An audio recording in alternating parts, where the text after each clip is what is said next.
Hi everybody and welcome. It's Vicky Hawken here from Tomahawk and Availability. You may know me from the ResBook support team, and welcome to today's ResBook Learning Lunch. It's my first time actually presenting a webinar, so if you have any problems with audio or video, just go ahead and type a little question into the go-to control panel there so I can answer them, and we'll have a general question and answer session at the end of the learning lunch. So thanks very much for your time today coming along. Hopefully you've got your lunch and everything, and all you need to do is listen and ask questions if you have any.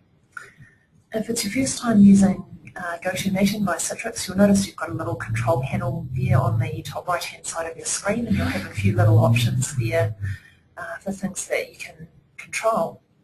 You can minimise that little control box if you want to so that it doesn't take up too much of the screen, and you'll also find that you can sort of maximise the presentation area so that you can see as much as possible of what I'm demonstrating here. So we'll get started with the session today. So next week we're releasing a whole lot of updates and new features to ResBook. This will be February the 15th, which is Tuesday, and you'll see those appearing from around about midday. There's a new look calendar and booking form.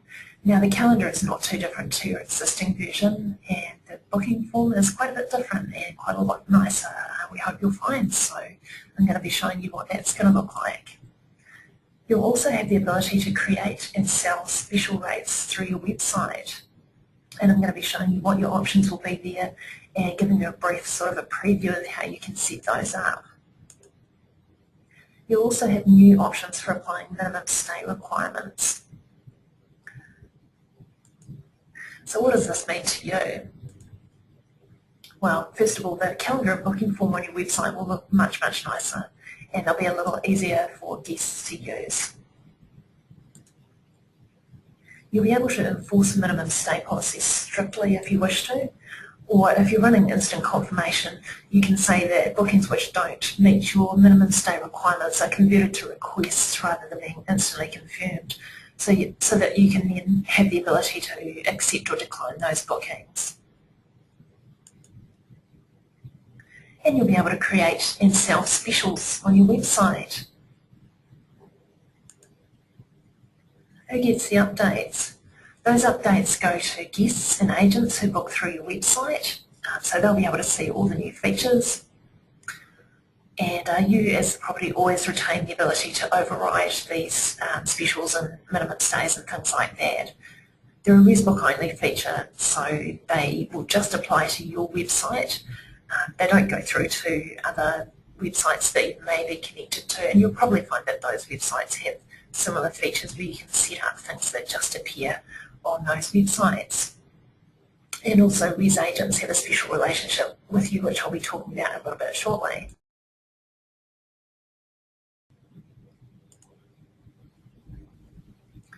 Okay, now I'm going to switch over to ResBook itself and demonstrate some of the features and how they'll look and how they'll work. So just bear with me for a moment.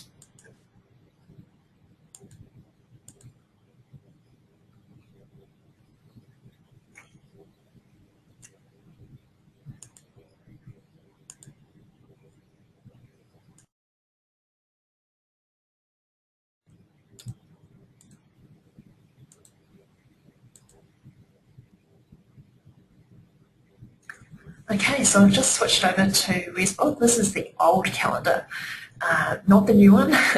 So hopefully that's transitioned okay for you. Sometimes the connection can drop out a little bit when I'm transitioning there, so just let me know if you have any problems with audio or video at any time during the session. So this is the old calendar, and if this is similar to the sort of thing that you've currently got on your website, you'll get all the updates automatically.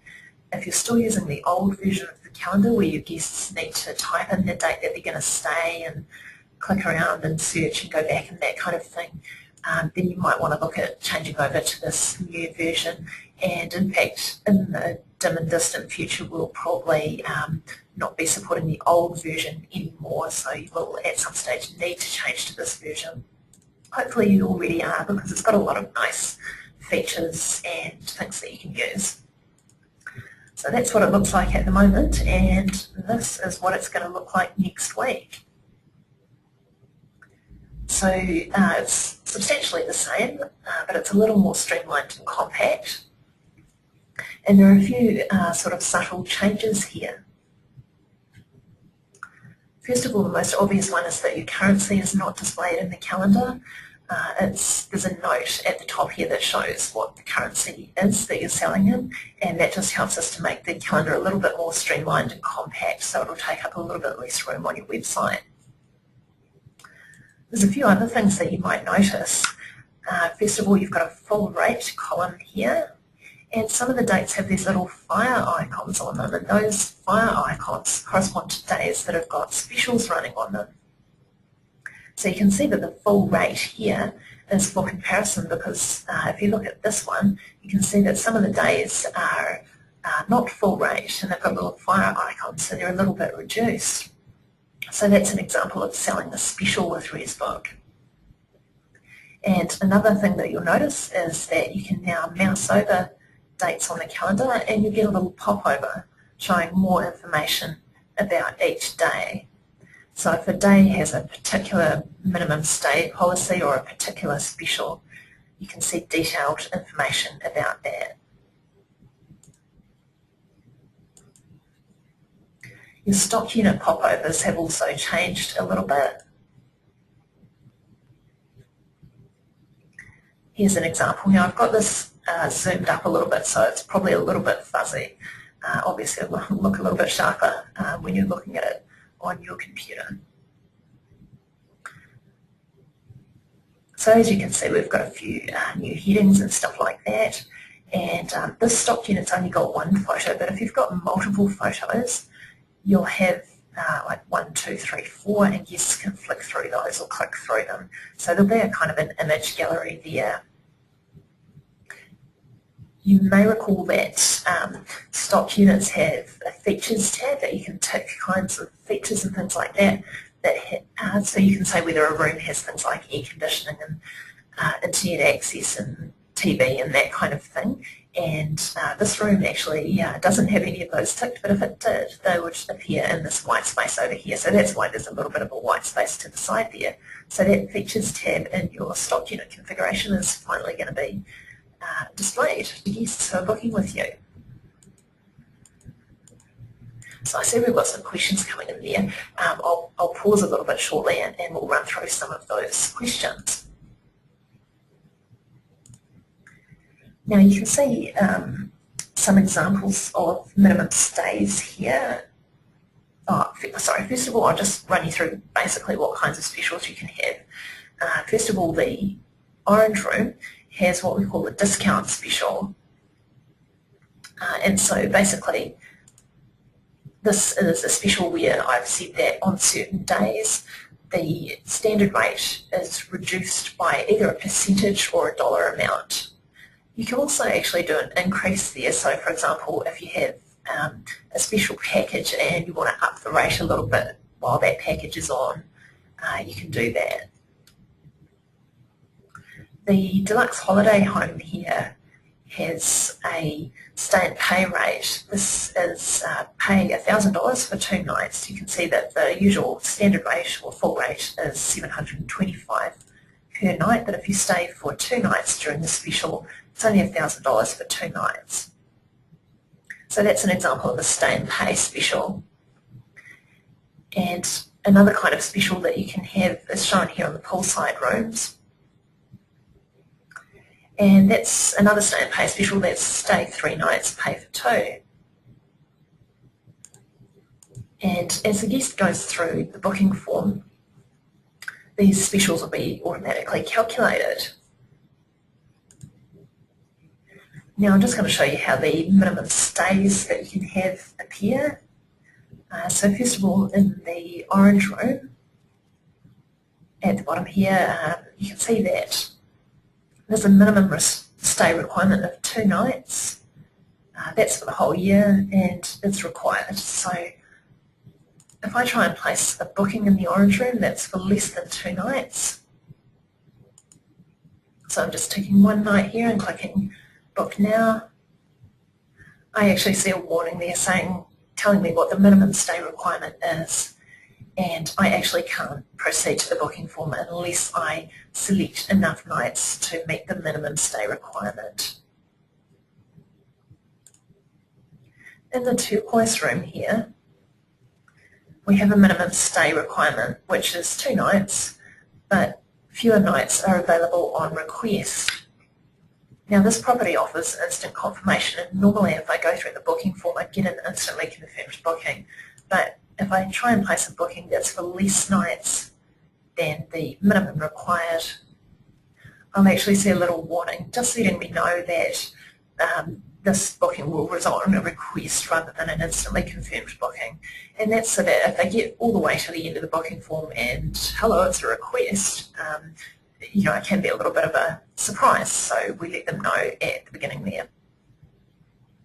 So they can say yes to continue to the booking form or no to go back to the calendar and select more nights or adjust their booking. So hopefully that'll be fairly intuitive for guests.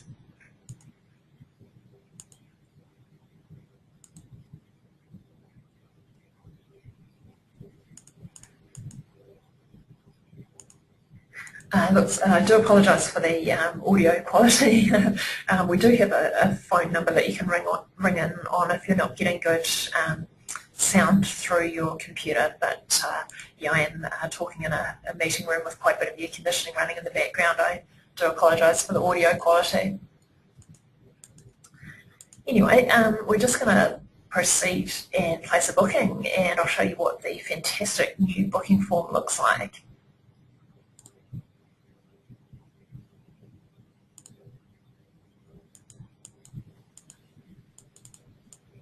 Oh, just a question there before I do that. Can the text for the request alert be customised? It's a bit formal, would like it more conversational. If you want to see this as a suggestion, we'd be happy to consider it.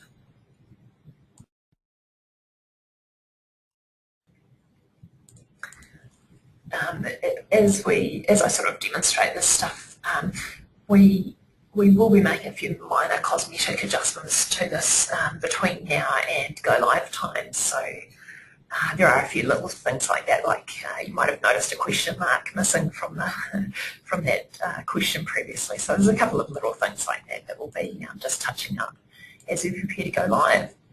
So anyway, I'll place a test booking here, and we can have a look at the fantastic new booking form. So you can see that I've selected a couple of nights here, and it's updated the booking total down the bottom there, taking into consideration the special, which is available on Thursday, which is tonight. And I've just clicked book now to place the booking.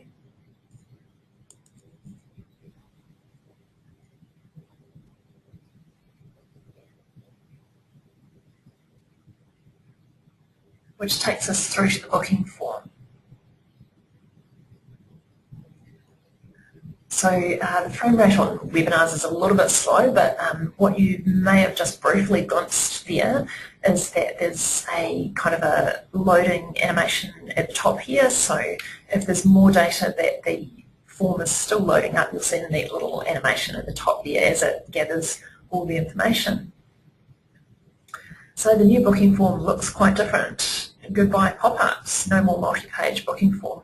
All the questions that the guest has to answer are displayed in one page so they can see the whole thing before they proceed to credit card details. At the top here you've got the arrival and departure dates. So if you're an accommodation operator, obviously these will make sense. If you are an activity operator, this will show activity session date instead. So it'll be customised depending on what kind of products you're selling. Your child policy will be shown over here. This property just has a very general kind of a child policy, but if you have specific conditions around children's ages and all that sort of thing, of course you can control that from ResBook, and your policy will be shown here. If the guest has made a mistake with the nights that they've selected, they can click here to go back to the calendar and that'll reset the calendar and they can make their selections all over again. So there's none of this kind of going back to the calendar and finding that something needs to be unticked or has been forgotten and that kind of thing. It's quite a nice feature.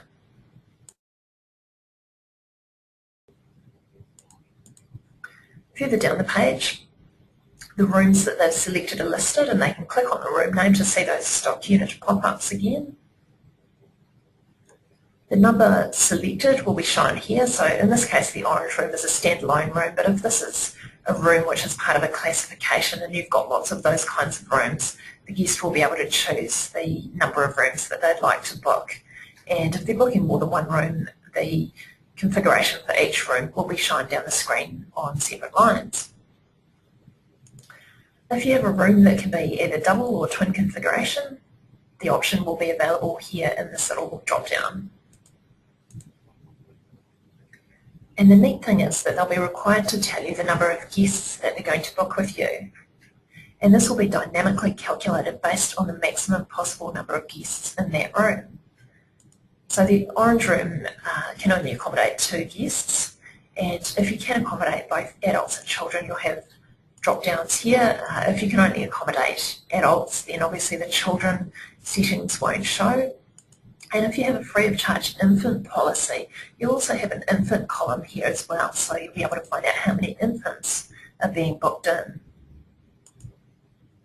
So you'll notice that if I make selections here, it just updates the page. And because this room can only accommodate 2 guests, if I've selected 2 adults, then I can't book additional children in. So it'll constrain them to the maximum number of guests that your room can hold. And you can set that number in the stock configuration. If I make a mistake, I can click reset here. Now the orange room has unit rates, so it's a flat rate regardless of how many people are staying in the room. But if you have per person rates, for example, single, double, extra adult, and that kind of thing, the price which is shown here will be updated based on the number of guests selected here. And that will load up as soon as the guest makes those selections. So it should be really clear how the total weight's been arrived at.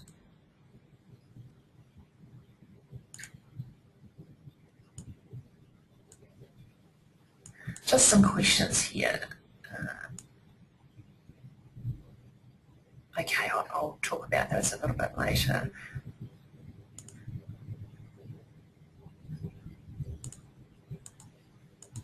Okay, so after they've selected the number of rooms required and the number of adults and children, it's just a case of filling in all the other details on the booking form, which I'll just do quickly here to show you an example of what the whole booking process will look like.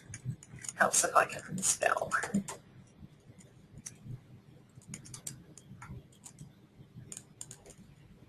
So the guest is required to give you all the same information that they currently are.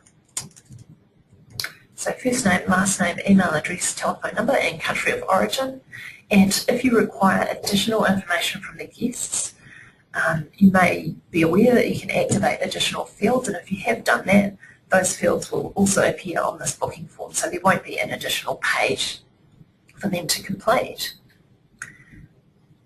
A new thing, when they're booking with you, they're now required to say that they accept your booking and payment policy and cancellation policy. And they can see those down here by clicking on these links here. So that's things like your deposit policy, your minimum stay policy, your child policy, and any other conditions which you've entered into ResBook. And your cancellation policy is shown there as well. So they can't proceed unless they've ticked that.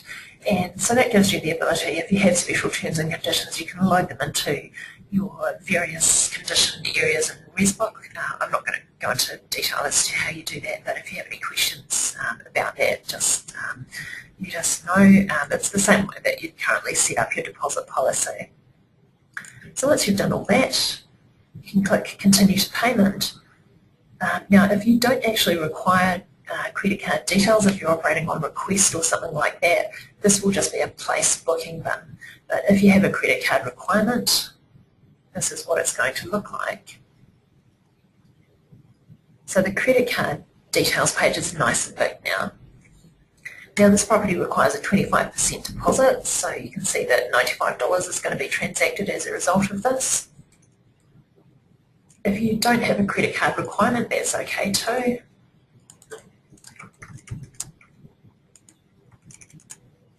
And if you don't have a deposit requirement, it'll just authorise $1 so that you've got the credit card details there and it won't transact anything to the guest.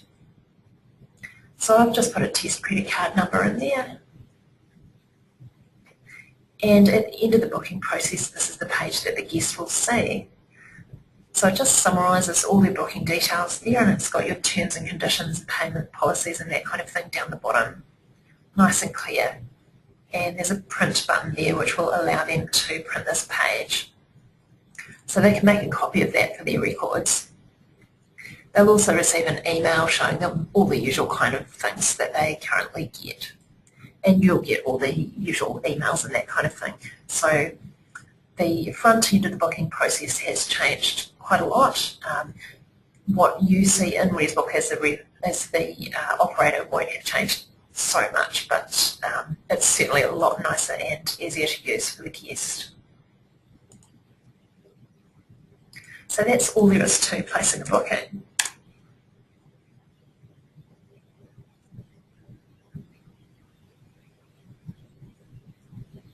And that's what the new look calendar is going to look like after February the 15th. Now I'll just have a look through a few questions here. If we have a one-night gap as the minimum stay overwritten automatically, the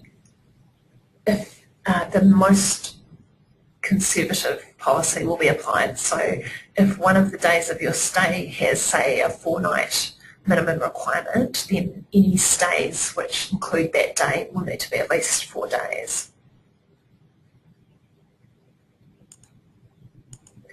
Okay, for those of you who have just joined us, we will have a recording of this webinar online within the next few days, probably tomorrow, possibly early next week. So if you've joined us a little bit late, don't worry about what you've missed. And this session basically is just a preview, so we'll have lots of other support documentation and resources and that kind of thing. So you're not left out if you haven't caught all of this video. Okay, so the next thing that we're going to look at is how you as the operator can set up special rates and minimum stay policies in ResBook. So I'm just going to pop into the back end of ResBook here. And here's one I've created earlier. I'll just pop back to the calendar.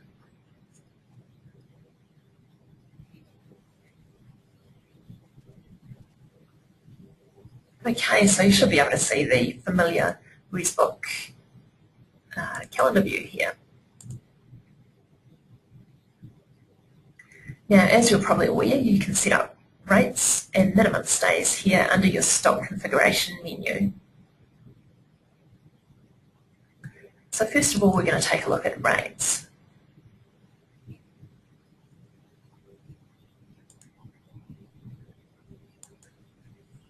So on your rates page, all of your active classifications and stock units will be shown.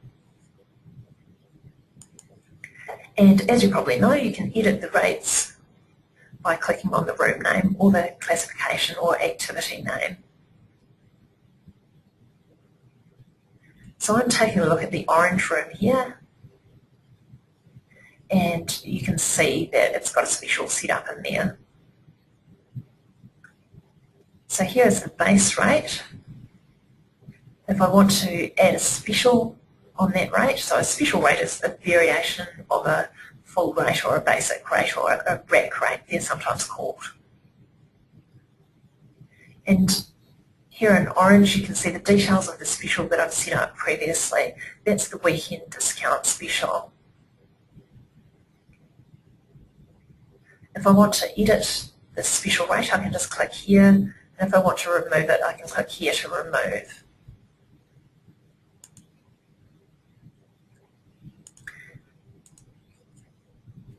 Now rates themselves have actually had a little bit of a change, and I'm just going to show you what we've done there. So first of all, I'm going to edit the basic rack rate. So I'm just clicking on either the begin or the end date.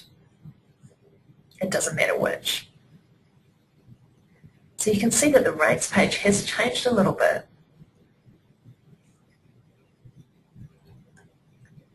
So if you have unit rates or if you have single, double and triple rates, you can select which type you have and it'll show you just the appropriate fields. So this is actually the way that ResBook's always worked, but it's been a little bit hard to figure out.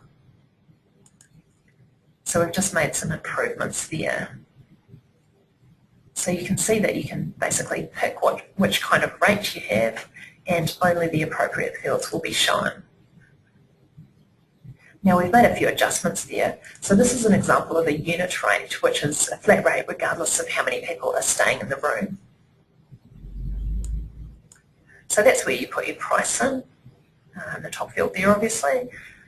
And you can also say how many guests can stay in the unit for that price. So if you have a very large holiday home which can perhaps accommodate 10 people, but your rates start from 2 and perhaps you have the basic rate for a minimum of a certain number of people, you can say what that minimum is there. So when a guest places a booking, the rate will be based on how many people they book, even though you're using unit rates. And you can create a rate for extra adults and extra children.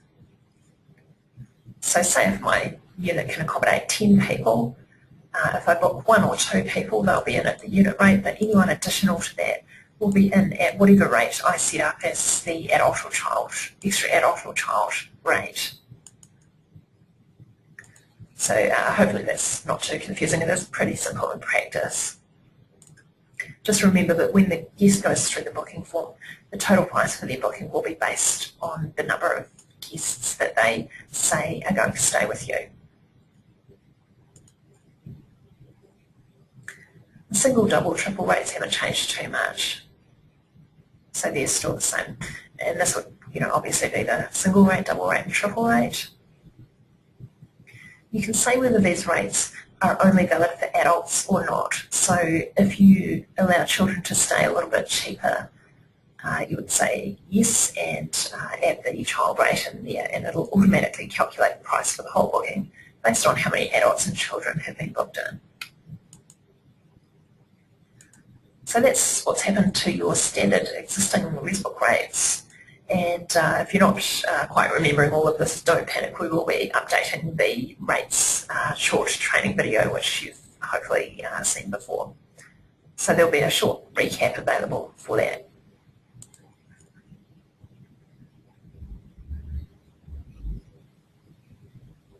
Now I'm going to go back to the top level rates page here and show you how to create a special.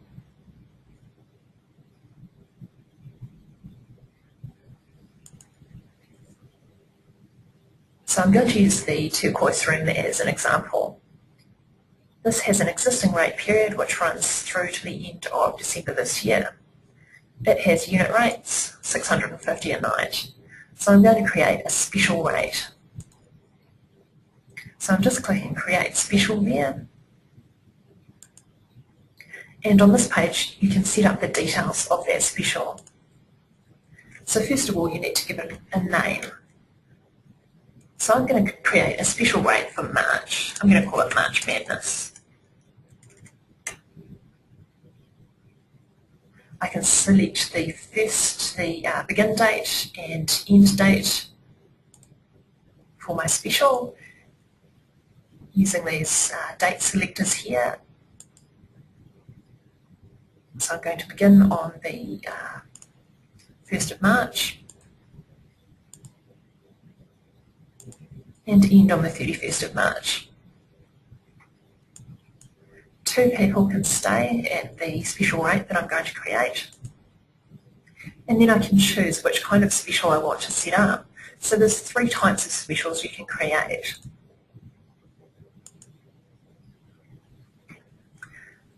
The first 2 are stay and pay type rates. So for example, I can say that you can pay, say, $100 for 2 nights. And based on a standard rate of $650, that's a pretty good deal. Alternatively, I can say that you can stay, say, 5 nights and pay for only 4 nights. And when the guest's going through the booking form, ResBook will automatically add those additional nights free. And the third type of special rate that you can create is a decrease or an increase.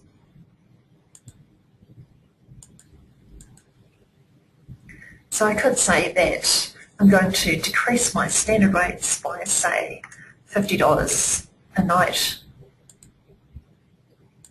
or it could be a percentage of a night. So I'm going to create a fairly simple one here, decrease by $50. I can say whether this rate is available to my agents. So those are agents that are placing a booking through your website using the agent login function. So that's agents which you've created using the agents module in ResBook. Now you can of course make special rates available to your agents, but it may be that you already have very special terms with your agents and you may not perhaps want to extend an additional discount to them. So that's completely up to you. And you can say which days and months the rate applies on. So you can just use the tick boxes at the bottom here to select which days and months the rate will be available on. Now my begin date and end date just take in the month of March, so it doesn't really matter too much which months I have ticked here, as long as I've definitely got March ticked. And I can say which days of the week the rate is available on. So it might be that this special is only available on the weekend, or maybe it's only available during weekdays, or it could be available all week long. So you can use the tick boxes here to make those selections. So I'm going to say that this special rate is only available Friday, Saturday, Sunday.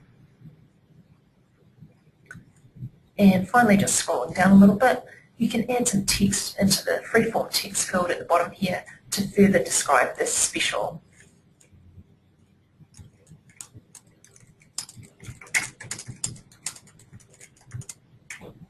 So that could be special inclusions or exclusions, or it could be just some general information about the special. And once you've done all that, just click Save Special Rates at the bottom and you're done. Note at the top here it says special rate has been added. If there are any problems with what you put in, there'll be a warning up here, so just keep an eye on this area at the top here. And now if I go back to the previous screen, I can see my special there. Now you can actually create as many specials within a rate period as you wish to, so I can keep on clicking Create Special and have a whole lot of them here. But only one special actually applies on any given day. So if you have overlapping specials, you'll be able to rank them. And that'll make a little bit more sense. Say if you've got a general special that's available all year round, but you might have another special that's just available on weekends and things like that, so you might want that one to be at the top. And that's all there is to creating a special. Now I'll just show you a couple of other specials that I've set up here. So we looked at the Orange Room just before, and that had a standard discount kind of a rate. The Deluxe Holiday Home has an example of a rate which has got quite a few different specials applied to it. And you can see here the ability to rank the specials using the up switch. So that'll just move the special up to the top. So that's actually got an example of all of the 3 different types of specials that you can have there.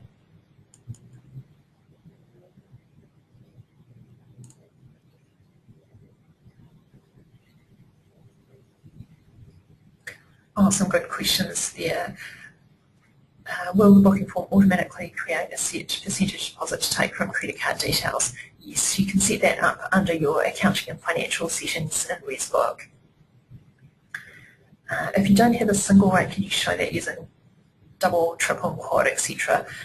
Yeah, if you don't, if one person booked that room and they would be charged the same as if a couple booked that room, then normally you just set the same rate for single as for double.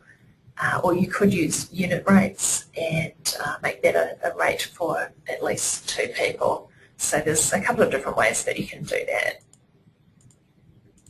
Okay, so let's pop over to the calendar, which will be on your website, and take a quick look at that special that we just set up, which was in the turquoise room. So I'm just going to reload the page there.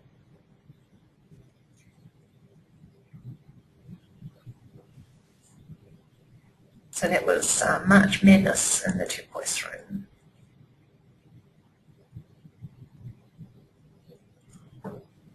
So I've just skipped forward to March 2011, and you can see that on the Friday, Saturday and Sunday nights we have this little flame icon, and if you mouse over that you can see the details of the special. So if I book any of those nights, I'll get the special rate. So that's how you'll be able to set up special rates really soon. Now the next cool thing that I'm going to show you is the changes to minimum stays. So with the World Cup soon upon us, I'm sure that many of you will be wanting to have special conditions around the size of bookings that you're prepared to accept during that period, and this will give you a little bit more control over this.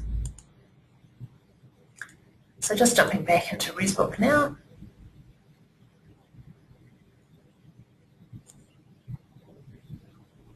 And as you know, you can edit minimum stays under the admin menu under stock configurations, right down at the bottom there, minimum stays.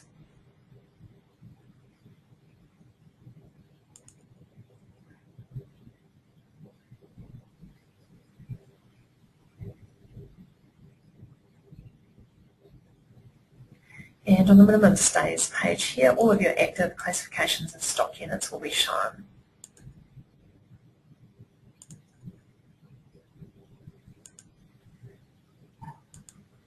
So there's basically 2 types of minimum stays that you can create. These can be room level minimum stays.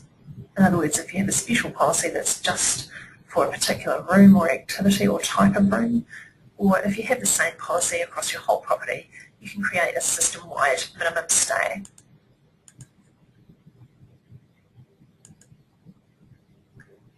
So as an example, I'm going to set a minimum stay policy up for the deluxe holiday home here.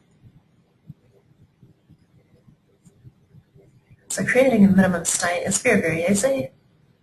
Simply pick a begin date and an end date.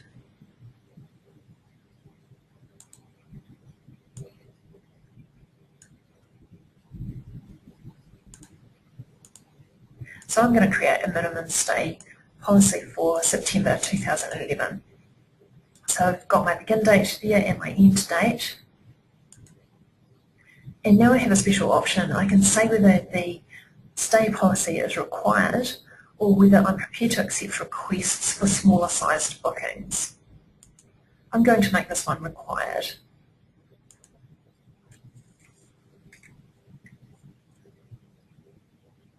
And I'm going to say that during that period I require a minimum stay of at least 3 days.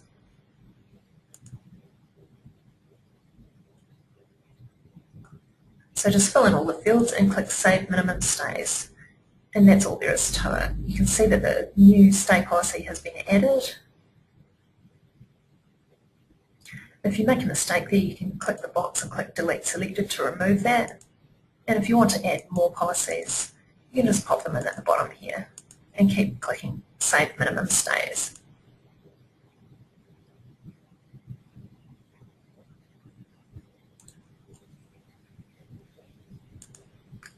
If I'm going to create a system-wide minimum stay policy, I just use Edit System-Wide Stays down at the bottom here. And it's very much the same.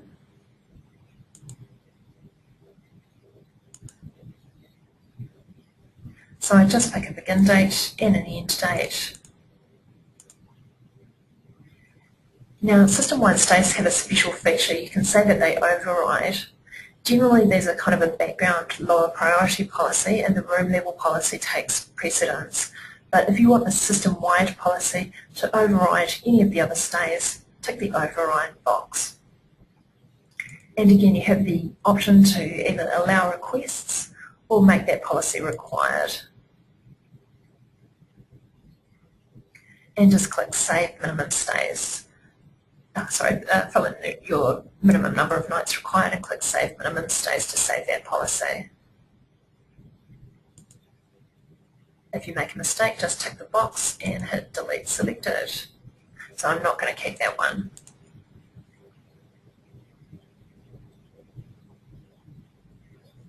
So now we'll pop back to the calendar that will be on your website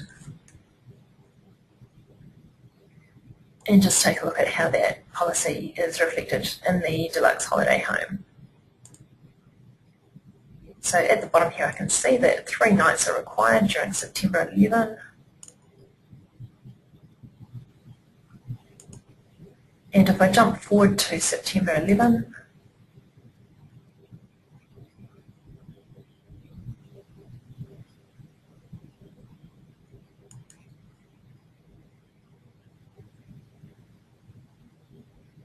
if I mouse over one of those days, I can see that there is a 3-night minimum stay required. And clicking on the Book Now button, I'll see a little warning telling me about what the problem is there and I can't proceed.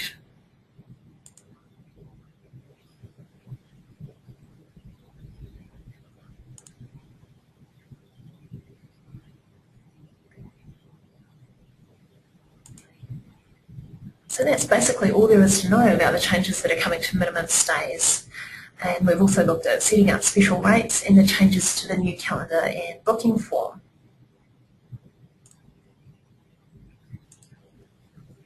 So I'll just have a quick look through the questions that we have here. If you have any more questions at this stage, do go ahead and type them in now. I see that there's been quite a lot of questions, and if we don't get to them during this session, our support person, Karen, will be in touch with you to answer those questions. Again, if you've come partway through the session and missed the beginning, don't worry, we'll have a recorded version of it available for you in the next couple of days. And we'll have a whole lot of brochures and guides and things like that that you'll be able to look at as well.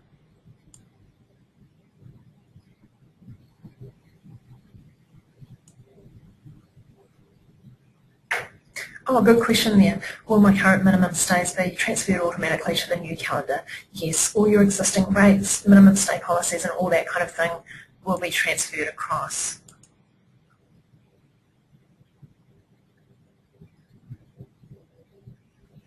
Great question. At the beginning of the session, I mentioned that you'll get these changes automatically if you're on the dynamic pricing calendar, which is the one that looks pretty similar to this one. So probably most of you will already be on that, but if you're on a very different version of the calendar, the older version, which some of our older clients may recall, required the guests to input the arrival date and number of nights and a few other things like that. If you're not on that version, here's how you can change. So just jumping into ResBook here, go up to your admin menu, go to System Settings, and then Website Integration.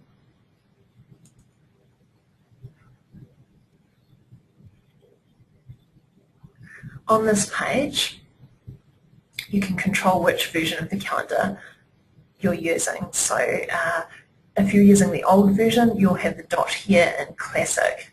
You want to have the dot here in Calendar 2.0, which is our funny kind of name for the dynamic pricing calendar, which is the latest version. Most of you will already be on that version, so you probably actually don't need to make any changes here. But if you've listened to this webinar today and you've thought, my calendar looks really different to that, then just come into this website integration page and select calendar version 2.0 and just click Save Changes down at the bottom there to change over.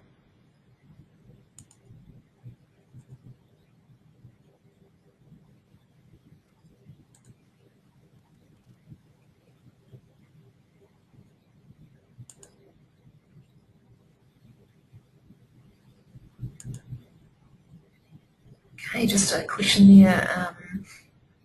If you have several rooms but not all with the same minimum stay policies, can these units be unticked so dates and conditions only need to be done once? If you have different conditions between your rooms, you won't be able to use a system-wide minimum stay policy, unfortunately. So you would need to set the individual conditions up for each of your units.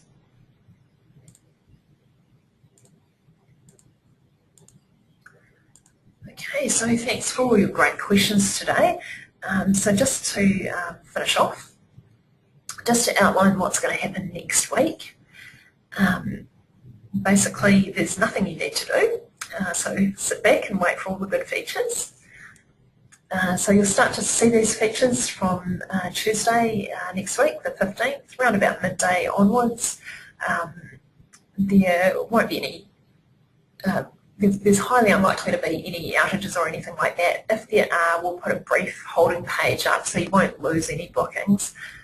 That's not really expected to be required. If you're already on what we call calendar version 2.0 or the dynamic pricing calendar, you know, the nice graphical, colourful one, you'll receive the update to the calendar and booking form automatically. If you're displaying your calendar in your website with an iframe, it's highly unlikely that you'll need to make any changes at all. If you're using a template to integrate your calendar, your web designer may need to make some tweaks or adjustments. Chances are they won't, but take a look at your calendar sometime after Tuesday and make sure that everything's just still beautiful. If there are some changes required, you may need to get in touch with your web designer to arrange that. And yeah, that's really all you need to do. So thank you very, very much for your time today, everybody.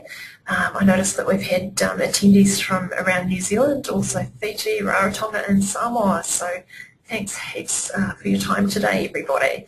There will be a recording of this on our training page at some stage, so you can listen to it again if you can bear to hear me ramble on again. Otherwise, we will have lots of guides, brochures and nice bite-sized pieces of information about this for you. So you can see here, for more information, you can go to our training page, which is www.resbook.co.nz/training.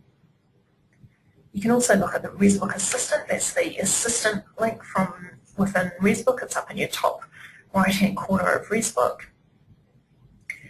And you can also telephone for support in New Zealand. We're open office hours. That's 09966 2141. Or you can email support@availability.co.nz or just click the support link inside ResBook. So thanks very much for your time today, everybody. Have a great day.